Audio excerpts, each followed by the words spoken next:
Cityline, we are creating some stunning floral arrangements. We're going to get organized for spring, and we're serving up an amazing roasted veggie stew that can satisfy both the meat lovers and the vegetarians. Please welcome Chef Extraordinaire Randy Feltis.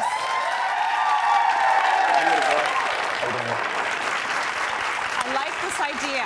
Right? More and more people are doing Meatless Monday, but then some people are saying, no, I want my meat. I want my meat every day of the week. So what do? You say we're going to do both. We're going to do both. I kind of feel like the world's divided. Yes. Right? And the vegetarians have had enough. They're like, we don't like your steakhouses. We're going to open our own restaurants. Right. And we won't serve meat. Where I would like to bring the world together, and they can all sit at the same table, and we can all get along. In harmony. Right? Isn't that nice? In harmony. I think that's beautiful. And I love that we will save time, because you'll make one meal. Yes. And then for the vegetarians, you'll give them that meal, and then for the meat lovers, you're going to add the meat later. Just kind of add it in at the end, Throw kind of it in like, at hey, the what's end. going on? And it keeps everybody happy. Absolutely. But there's no need to make two meals, and I think that's what we're doing. And a lot of families, the vegetarian thing is becoming very trendy. So Yes. I feel like the dad's kind of hanging on to his short ribs. His meat? Yes, Yeah. and the kids are kind of like, you know, you have to think better and be healthier. So this is somewhere in between. So what we're really going to do is focus on the vegetables right after we prep the meat. Okay. Because, you know, meat takes some prep. And here's the thing. It's trendy to be vegetarian, but also Yes. it's an economic thing. Yes. It's an ethical thing. Yes. Like, I understand why people are going in that direction. Anyways, back to the meat. Back to the meat. I'm with you. You know what? I do like my protein. I feel like I'm a little bit more satisfied after eating a little piece. What we're doing in our household is we're just taking it a little bit less. So instead of getting a steak for each person, we might do a steak for all three. See, that's smart. And then we were trying to focus on the vegetables and be a little bit healthier, right? Yeah. So we start with just a splash of olive oil. Once you see it going like that, this is kind of old school, just a little bit of flour. Your grandmother would do this. And we're honestly going to not spend too much time on this. This is going to be a 3 kind of ingredient thing, and this is just going to keep everybody happy. What does the flour do? So the flour is going to basically just give you a little bit of a thicker sauce. Okay. So we can basically put it on, we can walk away, and we can focus on our vegetables. So this is going to be a stew. Yes. It's going to be mostly a veggie stew that we add the meat to later. But you've got great vegetables here that are in season. Yeah, you know what? We're at the end of the season, so these are all root vegetables. They're all the kind of things that kind of linger in the grocery stores, but more so, they're all very economical. Yeah, they are. So we've got like rutabaga here, cheap as chips. I mean, it works great as a weapon too. If you need to do that, you have home invaders. It's hearty. It's hearty, it's heavy. Hearty. Same as a celeriac, sweet potato, shallots, kohlrabi.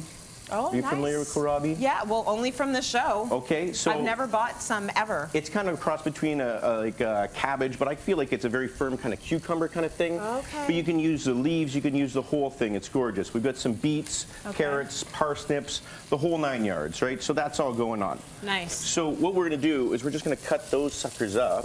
And I mean, you cut them really rugged, which is nice. This isn't, you're not trying to do anything really teeny tiny. Correct. Leave the peels on.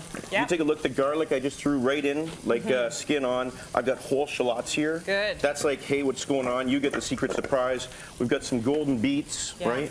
So, and once again, I think that when you're cooking at home, you want really, really kind of simple things to kind of throw together. So a little bit of olive oil. Give me some salt and pepper on that, Tracy. Is this the salt you want? That's the salt, you know, the toss. A little bit of that. A little bit of pepper, there we go. Toss it up. Right? And then the secret ingredient, of course, in everyone with the veggies, some fresh thyme. Nice. Okay?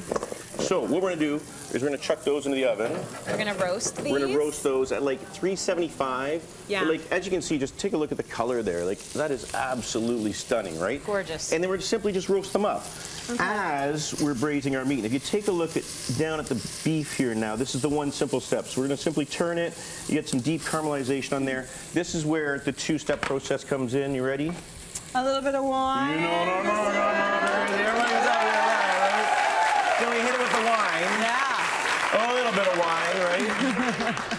Almost covering, and then a little bit of beef stock. And we always talk about leftover wine, and we both know there's no such thing as leftover wine. So buy, you know what, when you're at the grocery store, wherever you're at, just buy the cheaper stuff to cook with, and then if you run out of like the good stuff, you still have some cooking wine that you can enjoy later on. I know, that's kind of controversial. I have a friend who says I would never cook with wine, I wouldn't drink straight up. And I'm like, no, you should buy the cheaper wine to cook with. Oh yeah, for sure. Why would you want to waste a good bottle of wine? I'm not going to put a Pinot Noir in here. No. No, not a Napa Valley, nothing, no, that's not going in here. It's going to be like the you know, it's going to be like the $10 Merlot. Oh, yeah. Chuck it in. It's Throw delicious. it in. You're going to reduce it down anyway. So you're going to put a lid on that. You're going to reduce that down for like an hour and a half, 2 hours. Okay. That's a short rib cut, so it's going to take about 90 minutes. If it was a harsher cut, a little bit cheaper cut, it would take about 2 hours. Okay, so that's taking some time, and that's taking some time. Taking like half an hour there. That takes about half hour for the roasted so you want to veg? jump on top of this right away, and then forget about it. Okay. So as you can see, it's just barely over the beef. Cover it up. 2 hours later, you don't have to do a thing. You're just going to walk away and forget about it.